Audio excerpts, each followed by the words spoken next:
Today I'm going to talk about 5 types of meditation you can use, whether you're brand new to meditation or if you've been meditating for a while but you're not getting the results that you want.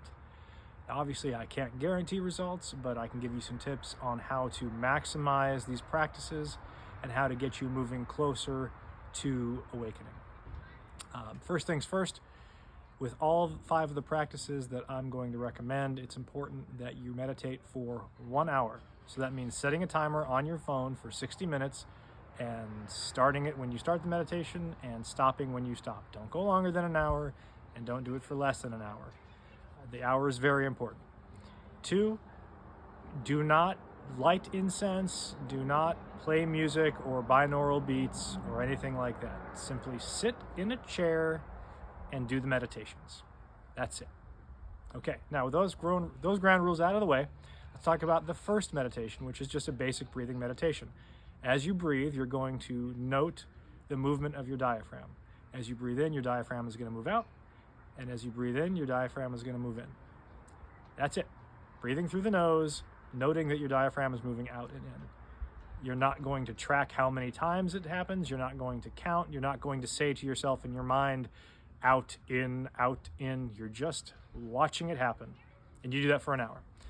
Second meditation is just like the first. It's a basic breathing meditation, but instead of focusing on the diaphragm, you're going to focus on your nose. And you're going to note the feeling of air coming into your nose as you inhale and the feeling of air exhaling through your nose as you exhale. Again, very, very simple. The third meditation is just like the second. You're focusing on the nose, but this time we are going to add a mental noting process. And that is, as you inhale through the nose, the temperature of the air is going to change. You're going to note when the temperature changes. You're going to inhale, and you're going to note that the temperature changes. Now, most people, since you're not hyperventilating, you're going to pause at the inhale. So the temperature is going to change again, and you're going to note that temperature change.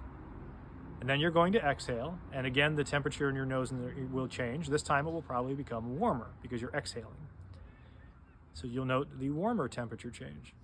And then again, because you're not hyperventilating, after the exhale, you will probably pause at your exhalation. Airflow will stop, and the temperature will change again. So it's inhale, note the temperature change. Pause, note the temperature change. Exhale, note the temperature change. Pause, note the temperature change. That's it. You do that for an hour. And again, you're saying this in your mind, you're not saying it out loud. And then, let's see, so that was diaphragm, nose with commentary, that's 3. Number 4 is going to be for body-oriented people.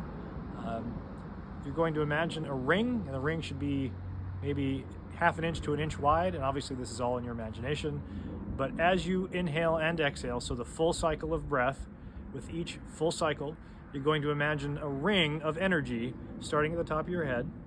And as you inhale and exhale, it's going to move through that part of your body. So as you descend, as you inhale and exhale, the ring is going to descend about a half inch to an inch. And you're really trying to focus on the energy moving through a specific slice of your body. So when the ring is here at my chest, I should really focus on the energy of arm, torso, arm, and so on. You're going to do that all the way till you get to the soles of your feet. And if the hour hasn't passed, you're going to start working your way back up. It's very important that you time the feeling of energy in your body within that ring to the inhale-exhale cycle. And it's very important that you don't rush through it. So if this is difficult for you, or as you start off, you don't want to sort of kind of feel the energy and then just move the ring down quickly. The idea is to really fully feel that very small slice of your body with the inhale and exhale cycle. And then number 5, just like number 4 is a body-focused exercise. Number 5, timing with the breath. This time with each inhale and exhale cycle, this one actually you're going to set a 30-minute timer, because the first half you're going to start, and as you're breathing in, you're going to imagine energy coming in through the soles of your feet, up to the crown of your head, and then back out as you exhale. So in brings the energy up through your legs, torso, chest, and head, and then exhale, he pushes it back down. That's the first 30 minutes. When that timer goes off, you set a second 30-minute timer, And now the energy is going to start through your head, down to your feet, on the inhale, and on the exhale, back up through your body, through the top of your head. All right? Very simple. Again, do not overcomplicate this. This is not about chakras. This is not about seeing colors. This is simply about focusing your mind and finding a practice that will work for you.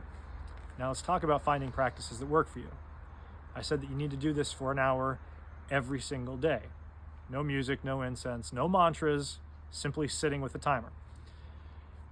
Start with the very first one, especially if you're brand new, the simple focusing on the diaphragm, breathing exercise.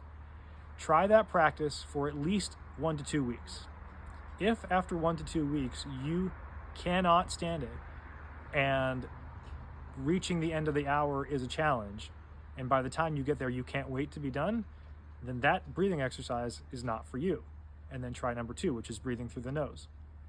That one doesn't work after 1 to 2 weeks. Again, you hate it at the end of the hour, you can't wait for the hour to be over. That practice isn't for you. Try number 3, and so on. The idea here is that no practice works best for everybody. All of us are different, and so we need different kinds of practices. What is important is that the fundamental rules stay constant. They're tied to the breath, and you do not have external influences or factors to try to aid the meditation. So again, that's the music, the binaural beats, the incense, any kind of mantra, focusing on chakras versus just the physical body. For those last 2 body exercises, we're just focusing on the body. We're not trying to focus on energy centers or the, what would you call it? The energy body or anything like that. We're focusing on the physical body. Okay, so those are your 5 practices. I've established the ground rules. The idea is that you will know that you found the right practice when at the end of the hour you can see yourself continuing. Like you don't hate it. It was actually a pretty pleasant hour, and if time permitted, maybe you would like to do another 15 or 20 minutes. Now you shouldn't. You should stop at an hour, but the idea doesn't repulse you that you would have to go on another 15 or 20 minutes. And that you actually end up looking forward to that hour. So you wake up in the morning knowing that, after dinner tonight, I'm going to get to meditate versus after dinner, I'm going to have to meditate. When you find one of these practices that leads you to look forward to meditating, that's the one for you.